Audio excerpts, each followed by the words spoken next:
नासिक के लासलगांव में शिवसेना ठाकरे गुट ने एसटी बस किराए में 15% बढ़ोतरी के खिलाफ जोरदार प्रदर्शन किया। ये विरोध प्रदर्शन ग्रामीण जिला प्रमुख नितिन अहिर के नेतृत्व में लासलगांव एसटी बस स्टेशन पर हुआ। प्रदर्शनकारियों ने महाराष्ट्र परिवहन निगम के फैसले के खिलाफ नारेबाजी करते हुए इसे तुरंत रद्द करने की मांग की। साथ ही चेतावनी दी कि अगर किराया वृद्धि को वापस नहीं लिया गया तो और भी कड़ा आंदोलन किया जाएगा। जी अचानक एसटीची भाडेवाढ करण्यात आली, त्या भाडेवाढीच्या निषेधार्थ आज शिवसेना उद्धव बाळासाहेब ठाकरे पक्षाच्या वतीनं चक्काजाम आंदोलन आम्ही या ठिकाणी करतोय। त्यामध्ये खऱ्या अर्थानं आपण बघितलं असेल की मागच्या काळामध्ये मुख्यमंत्र्यांनी एक बैठक घेतली संपूर्ण मंत्रिमंडळाची आणि त्या बैठकीमध्ये 100 दिवसाचा कार्यक्रम संपूर्ण मंत्र्यांना त्या ठिकाणी दिला आणि हा कार्यक्रम जनतेच्या हितासाठी सरकार म्हणून हा कार्यक्रम दिला, जनतेच्या हितासाठी कामे करा असा कार्यक्रम सरकारने दिला आणि हा कार्यक्रम दिल्यानंतर पहिलंच जर जनतेचा काही जनतेला झटका जर या सरकारच्या माध्यमातून दिला गेला असेल तर तो एसटी भाडेवाढीच्या माध्यमातून या ठिकाणी दिला गेला।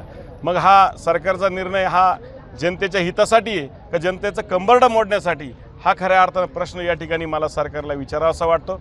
जी अचानक पद्धतीने या ठिकाणी भाडेवाढ केली ती भाडेवाढ रद्द करा ही मागणी आमची प्रामुख्याने या आंदोलनाच्या माध्यमातून या ठिकाणी आहे। आणि एक विशेष आहे म्हणजे दुर्दैवच म्हणावं लागेल की ही भाडेवाढ जाहीर झाल्यानंतर ज्यावेळेस पत्रकारांनी परिवहन मंत्र्यांना प्रश्न केला की भाडेवाढ कशा पद्धतीने आपण केली तर परिवहन मंत्र्यांचं उत्तर हे हास्यास्पद आहे की त्यांनी असं सांगितलं की ही भाडेवाढच आम्हाला माहिती नाही। तर हा निर्णय हा अधिकाऱ्यांच्या लेवलवरती या ठिकाणी घेतलेला निर्णय, मग सरकार